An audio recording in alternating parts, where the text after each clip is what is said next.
Mesdames, Messieurs, bonjour. Merci de suivre votre émission Point de vue en ce dimanche 3 mars 2019. Il y a une semaine, jour pour jour, les Sénégalais étaient aux urnes. Élection présidentielle qui a fini de consacrer la réélection du président Macky Sall au premier tour avec 58,27%. Alors, pour lire ce scrutin et en tirer les enseignements, nous sommes avec Madame Penda Mbow, historienne, ministre conseiller à la présidence de la République. Madame le ministre, bienvenue en vous félicitant pour la Légion d'honneur française que vous avez récemment reçue. Merci beaucoup, Omar, de m'inviter encore une fois à cette prestigieuse émission. Je suis très contente de venir vraiment livrer ma lecture de ce qui s'est passé le 24 février dernier. Mais avant toute chose, permettez-moi, Omar, de rendre hommage à une très grande dame. Une Sénégalaise d'exception qui vient de nous quitter il y a 2 jours. Je veux nommer Madame Maïmouna Kane. Ancienne ministre. Ancienne ministre, secrétaire d'État, chargée de la condition féminine, d'abord sous le président Senghor et après ministre sous le président Abdou Diouf. Maïmouna Kane, j'ai l'habitude de dire que lorsque Senghor l'avait choisi, il l'avait choisi parmi ce qu'il y avait de meilleur au Sénégal. Tant cette femme dégageait de la prestance, de l'intelligence, de la beauté, du charisme, et elle a eu à tenir son rôle avec une très grande dignité. Elle faisait la fierté de la jeune féminine. La jeune féminine. Ouais. Et cette femme, elle est restée notre grande sœur à nous toutes les femmes sénégalaises des générations qui suivront. Mais ce que j'ai le plus retenu et qui m'a surtout frappé, je ne peux pas dire ce mot en français, tellement c'est fort en Wolof, de fois à mon job. Et ça, j'ai eu à l'expérimenter au cours des Assises nationales en 2008. La situation était extrêmement difficile, les conditions de travail difficiles, mais cette femme, pas un seul instant où elle a rechigné à faire, à jouer son rôle et à faire ce pourquoi elle était désignée comme présidente de la commission des institutions. Que Dieu l'accueille dans son paradis. Amen. Parce qu'elle était aussi une très grande musulmane, une talibé, comme on dit, une disciple de la confrérie Tidiane. Elle m'a toujours dit qu'elle avait reçu le wird par son grand-père. Elle a dit Thierno Seydou Nourtal, que Thierno Seydou l'accueille en son paradis. Amen. Alors, les urnes ont donc parlé. Le président Macky Sall a été réélu pour un second mandat.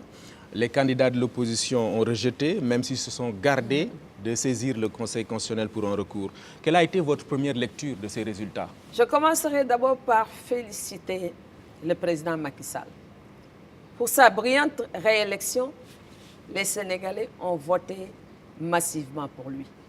Et on avait pensé, avec le taux de participation élevé, que ce taux allait lui être défavorable. 66,23%. C'est tout à fait le contraire.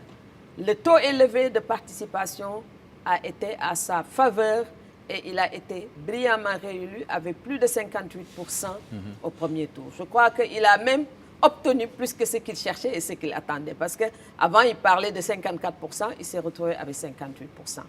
L'opposition rejette, c'est un peu dommage, mais moi, c'est très simple. Je connais trop bien les politiques. Peut-être c'est une manière simplement de jeter les bases d'une négociation future avec le président Sall. Vous savez, la situation du Mali était plus compliquée et plus difficile. Soumaïla Cissé avait été arrivé à mobiliser pratiquement ses électeurs au cours de manifestations, ce qui n'a pas eu lieu au Sénégal. Et tout récemment, j'ai appris qu'il a été reçu avec Ibrahim Boubacar Keïta et ils ont discuté autour de l'essentiel, c'est-à-dire l'avenir du Mali. Je pense que le refus de l'opposition, qui n'a pas posé de recours, montre simplement que c'est un acte posé pour aller vers des négociations futures. En tout cas, c'est ma lecture de la chose. Voilà. Alors, on va revenir un peu sur la situation qu'on a connue quand même et sur laquelle j'aimerais avoir votre point de vue au soir du 24 février. C'est vrai qu'on a assisté à une guerre des chiffres. On a même voulu casser du journaliste quand les tendances ont commencé à tomber.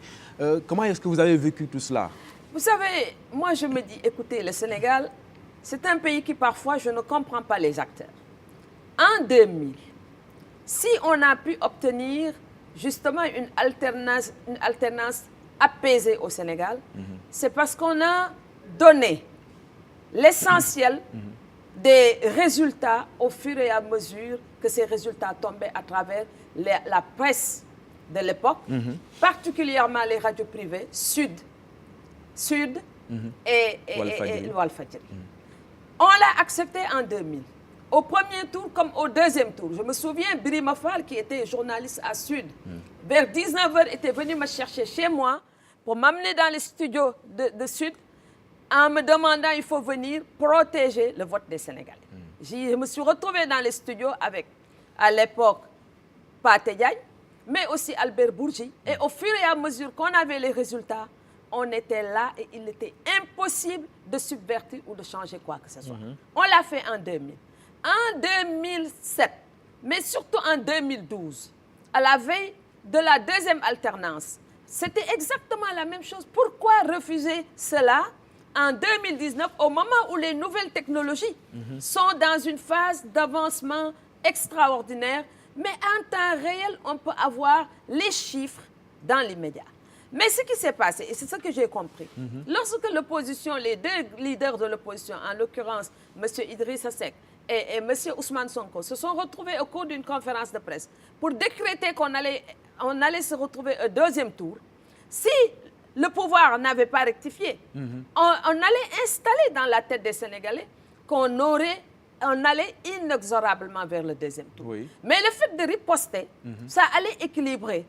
Bon, je considère que le Premier ministre donc parce qu'à chaque fois qu'il sort quelque chose, on l'attaque. Or, je pense que quand on étudie et qu'on analyse scientifiquement les choses, on a les données, on peut avancer des chiffres. Et on voit, non seulement il a raison, mais ça a été corrigé en la faveur même du président de la République. Parce qu'il avait annoncé 57... sa sortie n'était pas malencontreuse, comme on dit. Normalement. Mais le fait qu'il soit Premier ministre, et puis vous savez, c'est un moment propice à la manipulation.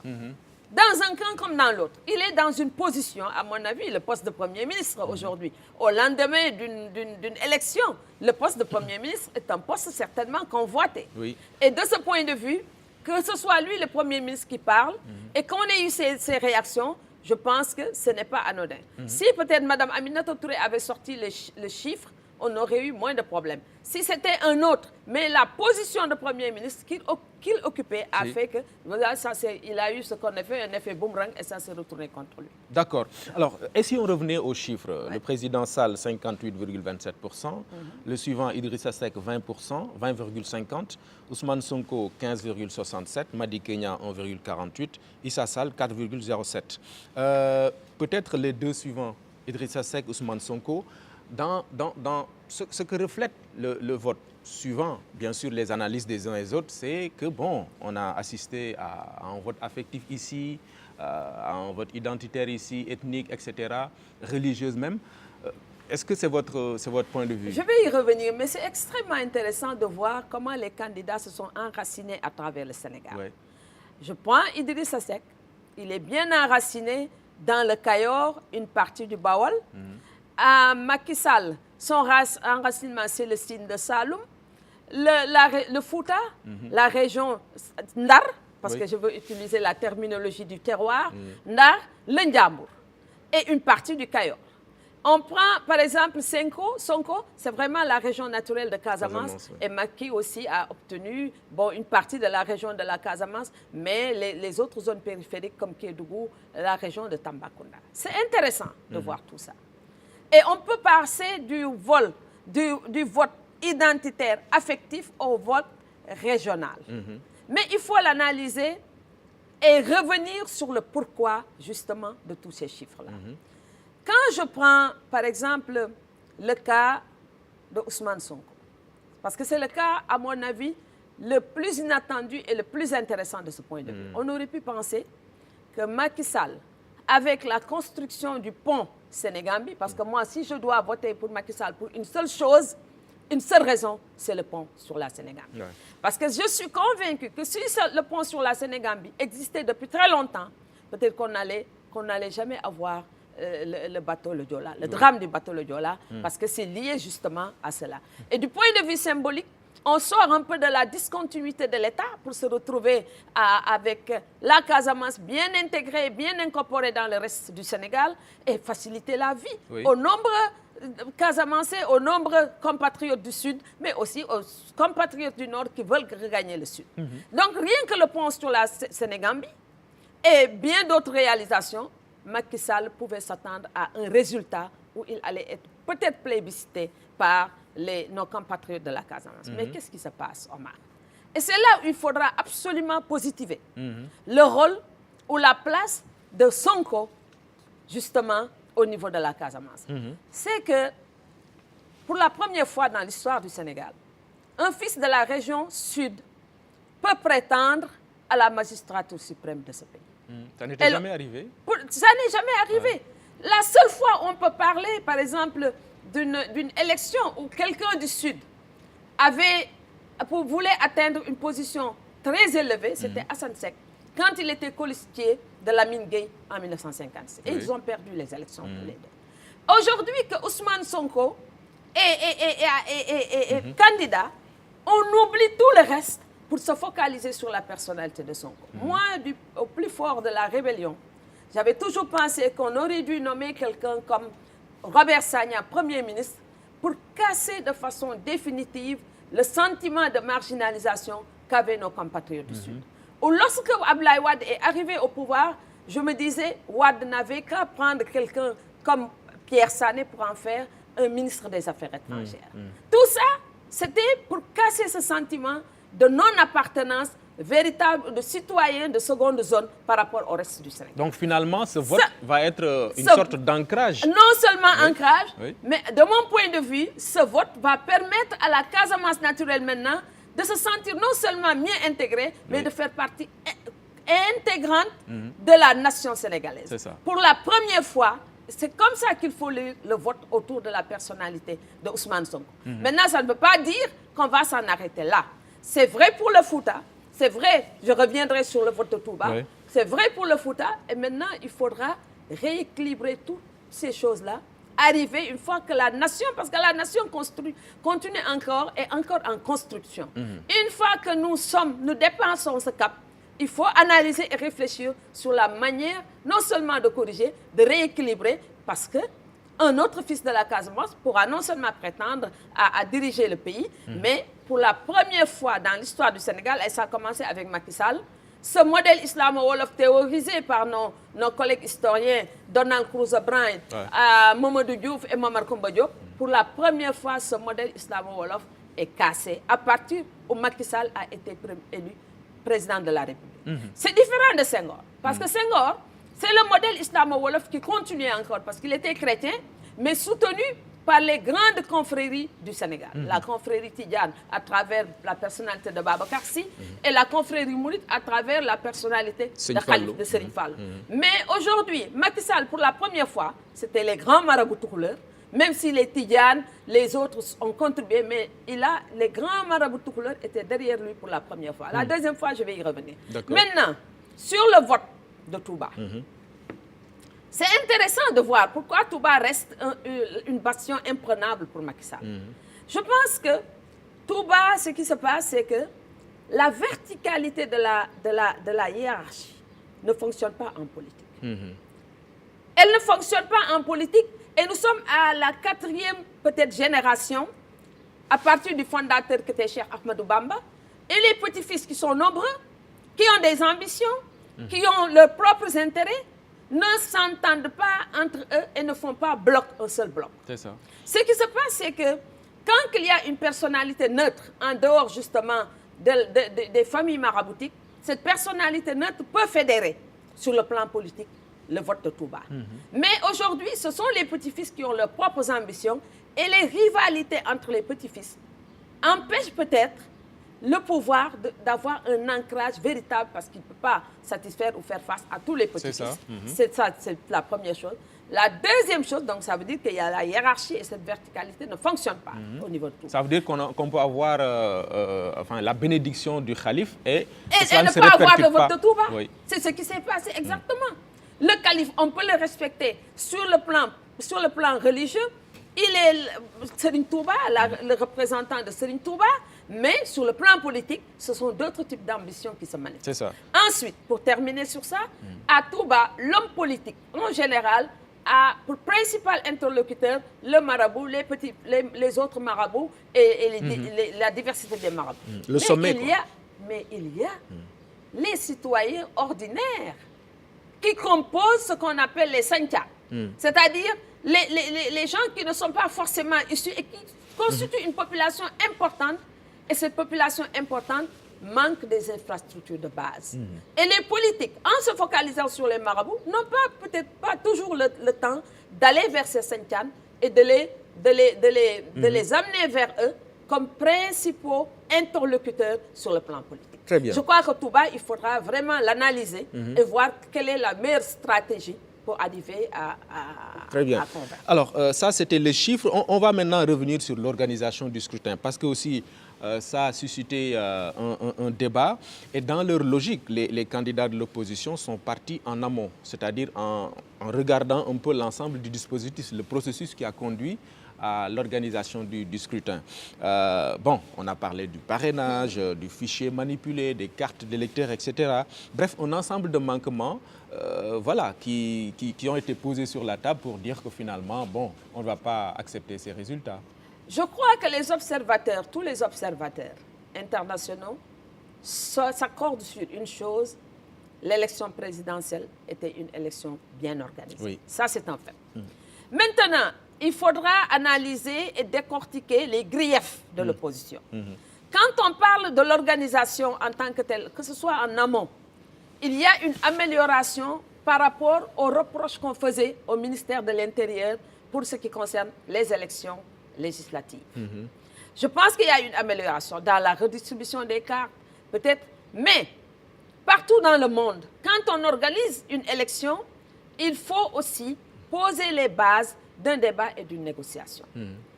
Si l'opposition venait de façon régulière au niveau du ministère de l'Intérieur pour participer aux négociations, aux discussions, poser leurs problèmes sur la table en disant que voilà ce que nous voulons, je ne dis pas qu'elle allait obtenir tout ce qu'elle demande, mais au moins qu'on allait vers le minimum de consensus. C'est ça. Maintenant, le parrainage.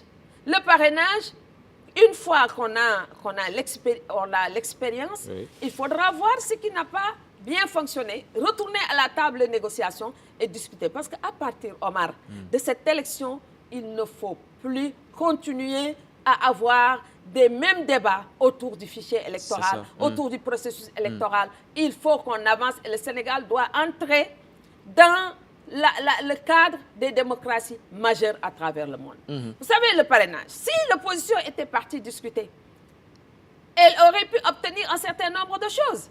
Mais elle a déserté. Et là, je suis... Par exemple, le parrainage, un aspect que j'évoque toujours en disant, à chaque fois que nous avons, par exemple, des réformes ou bien des changements, ces réformes, ces changements sont souvent défavorables aux femmes. Que ce soit les grandes coalitions, le parrainage, tout ça, ça veut dire même les femmes, elles auront des propositions à faire pour voir dans quelle mesure on pourra changer les choses pour leur permettre d'être présentes à des moments aussi importants que les élections présidentielles. Parce que aussi le discours a un impact sur les citoyens.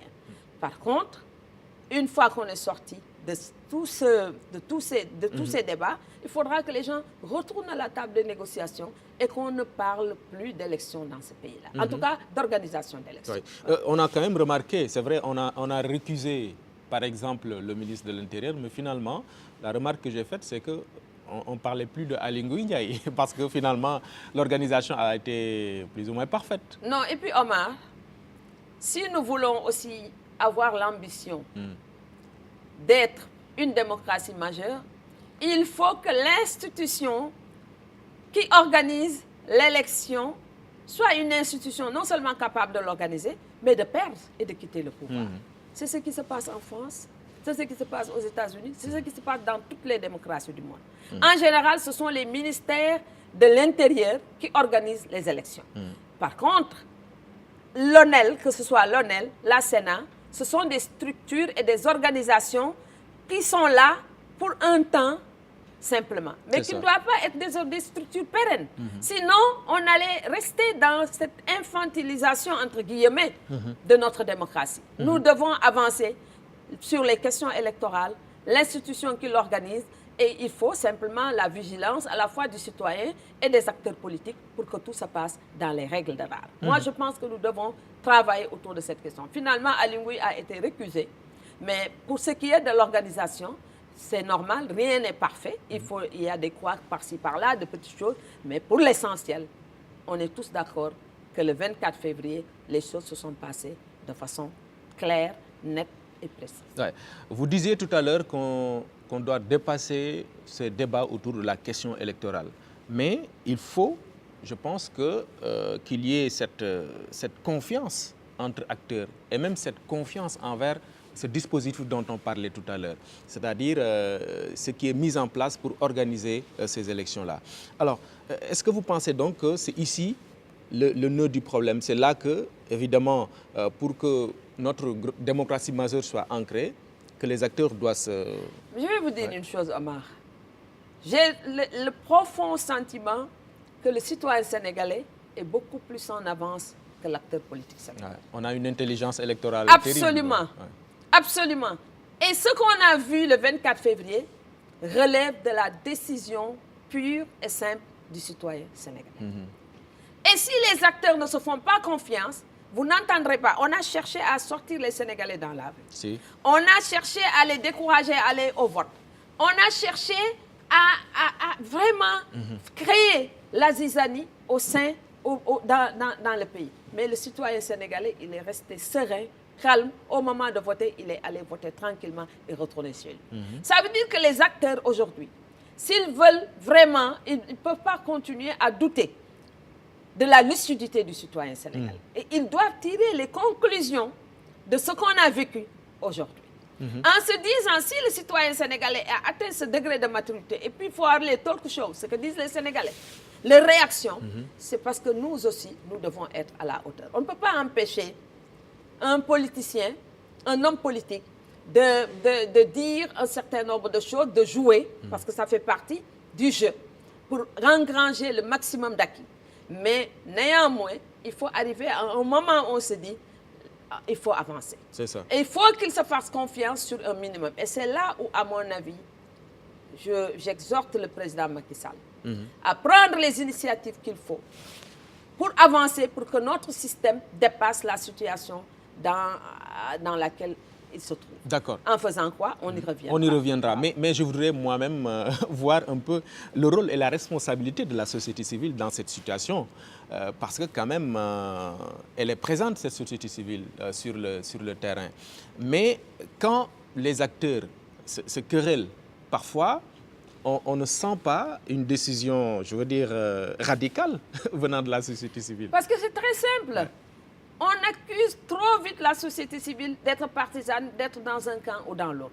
Et elle est obligée de faire très, très attention. Par exemple, au moment du parrainage, quand on était en train d'examiner justement les candidatures au parrainage, la société civile était très bien représentée par ses acteurs principaux. Moi, je les connais tous. Ce sont des gens sérieux, sincères, et qui étaient là. Mais à partir du moment où ils n'ont pas dénigré le parrainage tel qu'il se déroulait au moment où le Conseil constitutionnel prenait les décisions, on a vite fait de les accuser d'être un peu partisans, d'être du côté du pouvoir. Ce qui n'est pas vrai. Ils ne pouvaient travailler que sur les choses qu'ils voyaient, que les acteurs voyaient, et à partir de ce moment, ils ont fait un certain nombre de recommandations. Il faudra examiner ces recommandations. Si la société civile ne se met pas du côté de l'opposition va dire que ce n'est pas une vraie société civile. Oui. Si la société civile ne se met pas du côté du pouvoir, le pouvoir va dire « Oh, ce sont des politiciens encagoulés ». On a toujours vécu cela au Sénégal. Mais l'essentiel, c'est le Sénégal. Finalement, la société civile, c'est quoi? C'est être le porte-parole des sans-voix, être le porte-parole de la société elle-même. Se mettre au-dessus de la mêlée et n'avoir comme objectif que le Sénégal. Le Sénégal, c'est le Sénégal qui gagne. Et c'est ça le rôle de la société civile, c'est de servir de tampon. La société civile, ici, à travers la marabout, pendant la période coloniale, a servi de tampon entre l'administration coloniale et les populations. Même entre les tiers d'eau et les populations. La société civile a servi de tampon pendant très longtemps. Et aujourd'hui, par exemple, j'ai beaucoup aimé le rôle du marabout à Bolandeme quand les leaders de l'opposition sont allés le voir. Serigne Mountakha, Khalife général des Mourides. Il a fait quelque chose qui est très propre à notre culture et à notre société. Il a fait même pleurer quelqu'un.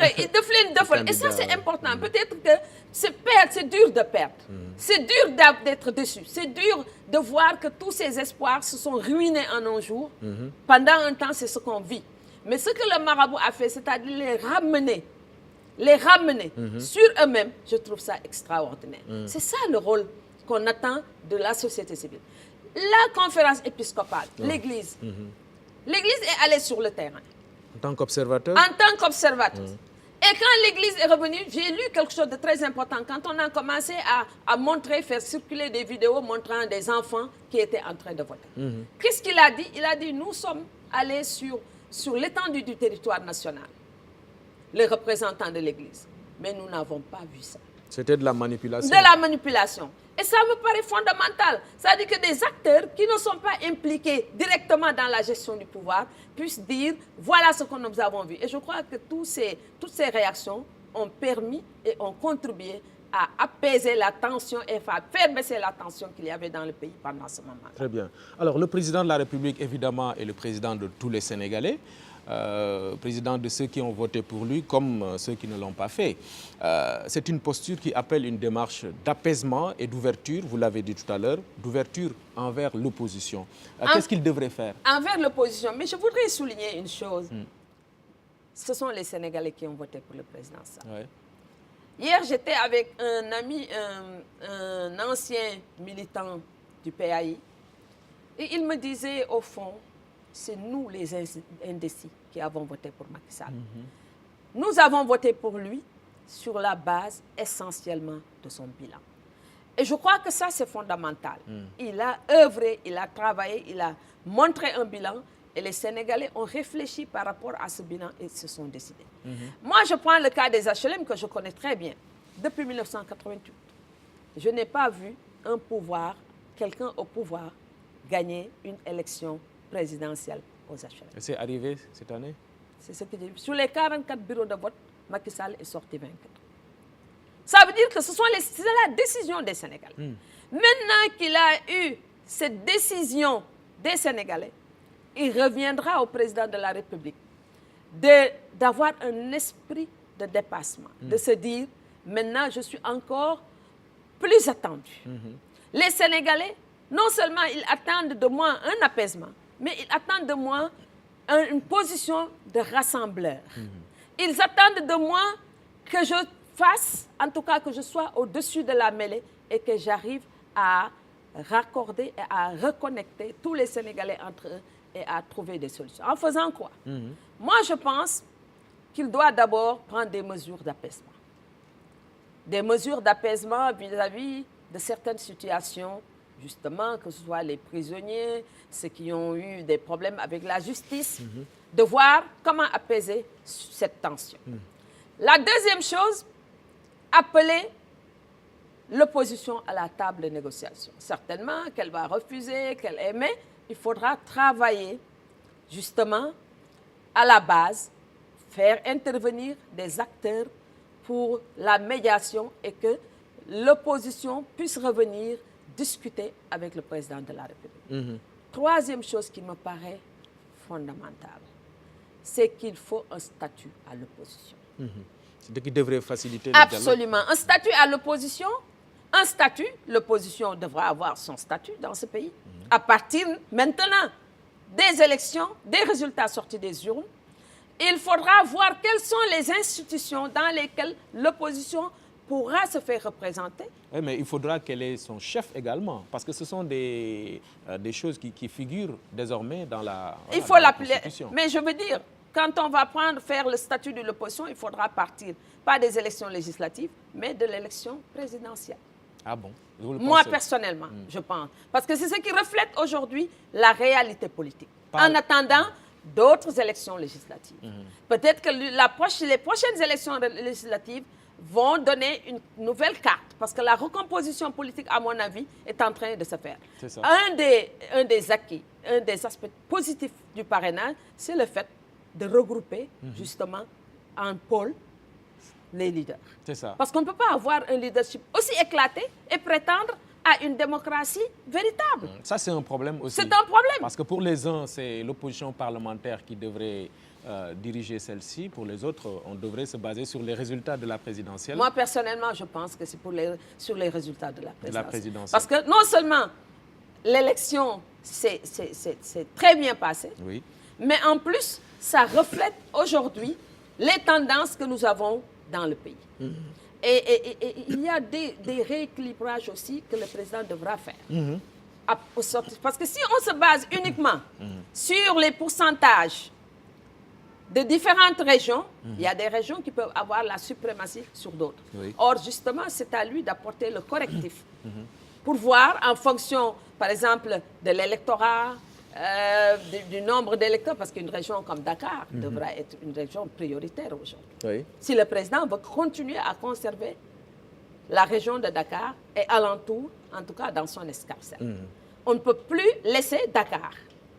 Aujourd'hui, Dakar, sa jeunesse, doivent être, de mon point de vue, des priorités pour le président de la République. Et en continuant tous ces autres programmes Oui. qu'il y a dans les régions, parce qu'il n'y a pas que Dakar, maintenant, il faudra faire de telle sorte que, comme ce qui se passe aujourd'hui en France, il y a une étude qu'un sociologue a sortie, il dit, maintenant, les jeunes cadres français sont en train de quitter Paris. Avant, ils quittaient Paris pour aller dans la banlieue, dans la proche banlieue. Oui. Maintenant, ils quittent Paris pour aller dans les villes provinces de l'intérieur. C'est ce qu'il faut absolument pour un rééquilibrage. Mais en attendant aussi qu'on arrive à ce que les jeunes Dakarois veuillent aller s'installer à Tambacounda, à Ziguinchor, à Thiès, il faudra aussi que Dakar soit reflété et bien reflété dans tous les programmes, dans toutes les institutions. C'est mon point de vue. D'accord. Alors, dans le cadre de la restauration toujours de la confiance entre les acteurs et au système en lui-même, y a-t-il besoin, par exemple, de réformer quelques institutions ou structures comme la Sénat, le CNRA? Le débat est posé. Absolument.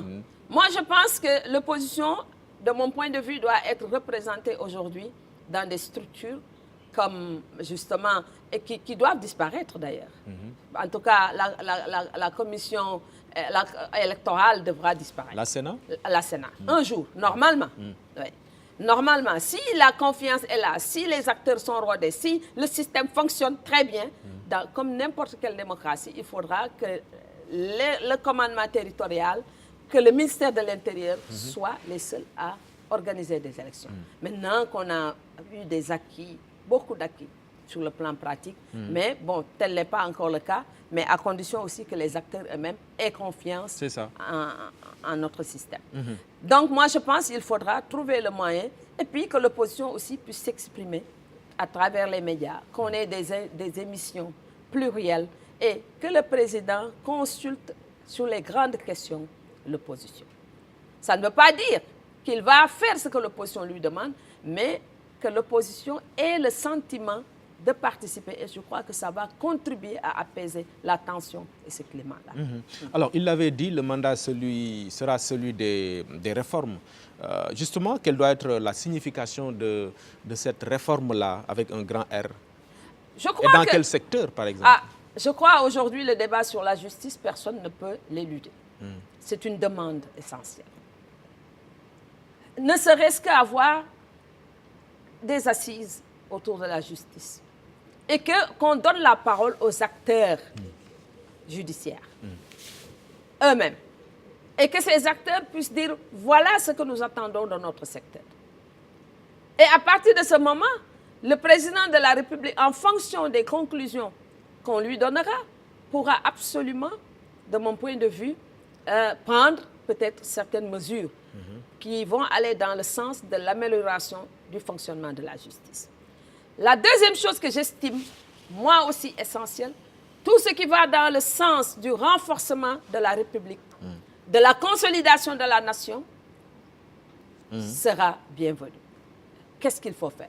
Je crois que ça manque cruellement des espaces de débat, de négociation, de discussion transpartisans dans ce pays-là. les intellectuels doivent alimenter le débat. Pas seulement dans les partis, mais en dehors des partis politiques, dans des structures. Mais pourquoi dans ce pays, on fait très peu de dîners-débats, par exemple? Je donne seulement cet exemple. Mais il faut des structures de réflexion. Est-ce que les intellectuels aussi jouent leur rôle? C'est ça le problème. Il faut les amener à jouer leur rôle. Ouais. C'est-à-dire, par exemple, je disais une fois au président, il nous faut des colloques d'État. C'est-à-dire des colloques d'État, pas des colloques d'État comme on fait, par exemple, il fait sur la sécurité. Non. On a des questions cruciales. Par exemple, aujourd'hui, on a une question sur la réforme de l'État. On fait un grand colloque où on va faire venir des spécialités, pas seulement ici, au Sénégal, mais des spécialités avec une confrontation d'idées de toutes parts. Et à partir de là, on va alimenter la réflexion, pas seulement au niveau des intellectuels, mais c'est cette réflexion des intellectuels qui va irriguer aujourd'hui le comportement du citoyen. Tout le monde est d'accord, par exemple, sur la question de la mendicité des enfants. J'ai vu beaucoup d'acteurs écrire sur ça et demander que cette mendicité soit éradiquée de façon définitive. Par exemple, moi, une de mes attentes, et ça, je le demanderai au président, c'est-à-dire la ville de Dakar. Oui. Qu'est-ce que nous allons faire de notre ville? Est-ce qu'on va la laisser comme ça? Qu'est-ce qu'il faut faire pour non seulement la moderniser, mais pour la rendre attrayante, plus belle? Par exemple, un sujet, aujourd'hui, tout le monde construit. Il y a du béton partout du béton. Mais on ne voit pas d'espace vert. Le poumon, pour respirer, il nous faut des choses. Par exemple, j'attends justement le président sur ces questions-là. Comment améliorer le cadre de vie? Comment améliorer justement le rôle du citoyen? Le citoyen, il attend beaucoup. Mais le citoyen aussi doit être responsable. On doit exiger du citoyen, celui qui construit une maison doit planter des arbres, par exemple. Celui qui construit une maison doit respecter la propreté à la devanture de sa maison. C'est-à-dire il faut qu'il se concentre sur l'homme, mais il ne pourra pas obtenir des résultats s'il n'y a pas une implication au niveau de la réflexion d'autres acteurs, les intellectuels, qu'on organise des colloques, qu'on ait des think tanks, mais qu'on ait des espaces de discussion, de rencontres, où l'intellectuel APR va croiser l'intellectuel de Rémi, va croiser l'universitaire, où on aura des débats. Et c'est comme ça qu'on pourra sortir aussi, de mon point de vue, de certaines tendances vers le populisme, vers des visions un peu qui ne seront pas très bien pour le pays. Et c'est ça aussi. Le quinquennat doit être non seulement un quinquennat de réforme, mais un quinquennat où il faut élever le niveau du citoyen. D'accord. Les défis ne sont pas que politiques. Hein. Il y a même les politiques publiques. Aujourd'hui, le président Macky Sall va engager la phase 2 du PSE. Vous parliez tout à l'heure de Dakar, par exemple, Dakar vert, etc.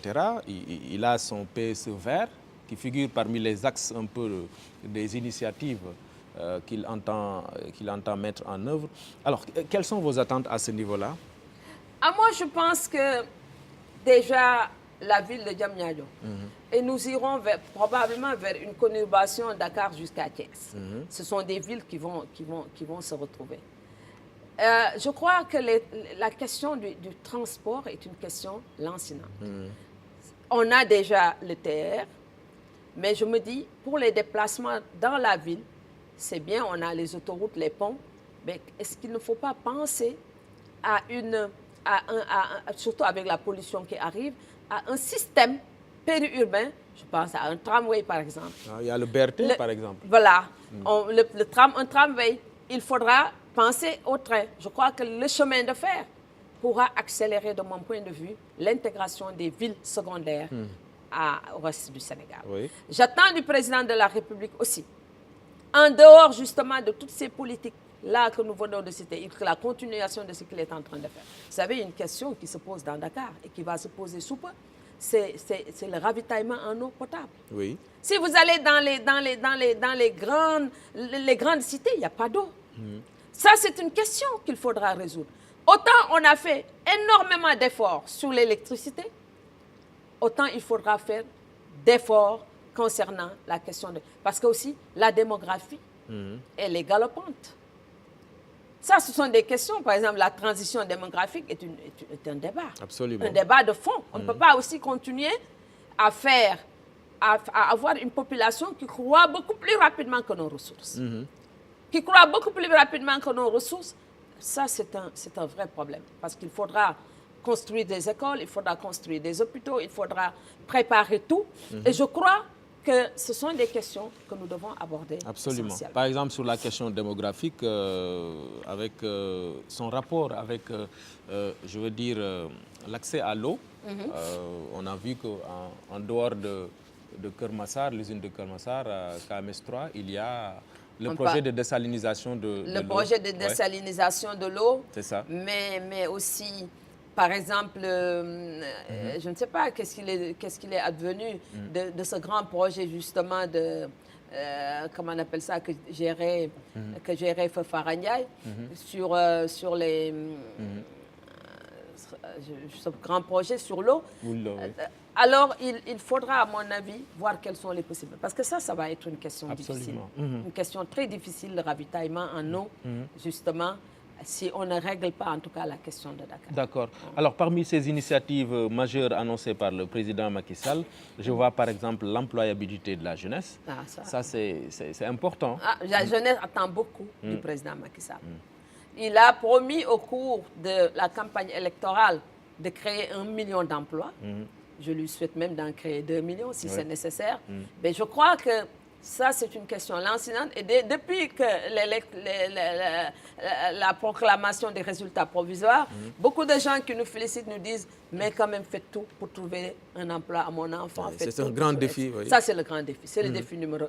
Mais on ne peut pas aussi créer d'emplois si on ne crée pas de richesse, si on n'investit pas le surplus de richesse dans des secteurs productifs. Je crois que tout est lié et il faudra que tout le monde se mette au travail. C'est la raison pour laquelle, d'ailleurs, je me dis que le président a intérêt aujourd'hui à aller vers une gestion très participative de l'État et des choses publiques. Je m'explique. Par exemple, il faudra redonner un sens au syndicalisme, au mouvement associatif, que ce soit le patronat, le syndicat patronal, que ce soit les syndicats. Parce que ces corps intermédiaires, et surtout aux collectivités locales, ce sont ces corps intermédiaires qui vont l'aider probablement à juguler tous ces problèmes qui sont des problèmes très lancinants. Et sans ces corps intermédiaires, je dis toujours, le président Macron, les problèmes qu'il a avec les gilets jaunes, c'est parce que quand il est venu, il a effacé tout le monde, y compris les collectivités locales, il s'est trouvé tout seul en face du citoyen. Or, nous avons intérêt, l'existant est là, à renforcer, que ce soit le mouvement syndical, le patronat sénégalais, les collectivités locales, le mouvement associatif, parce que ce sont ces organisations qui, aujourd'hui, vont non seulement animer, se charger de l'animation de tous les secteurs, mais vont lui servir d'interlocuteur avec le reste des citoyens et de la population. Sinon, ça va être extrêmement difficile. C'est ça, ça lui évite une sorte de révolte. Absolument, absolument. Il faut avoir dès maintenant une vision très prospective des choses en créant l'agriculture, tout ça. On a eu des résultats extraordinaires, mais cela ne suffit pas. Il faut discuter de maximum, avec le maximum de citoyens, mais aussi que ces citoyens se sentent non seulement investis d'une mission, mais se sentent respectés dans leur choix et leur participation. Merci beaucoup, Madame Penda Mbow, professeur Penda Mbow. Merci beaucoup d'être venue à cette émission. C'est moi qui vous remercie. Ministre conseiller et historienne de renom, c'est toujours un plaisir de l'avoir sur ce plateau. Mesdames, Messieurs, merci à vous d'avoir suivi. On se donne rendez-vous dimanche prochain.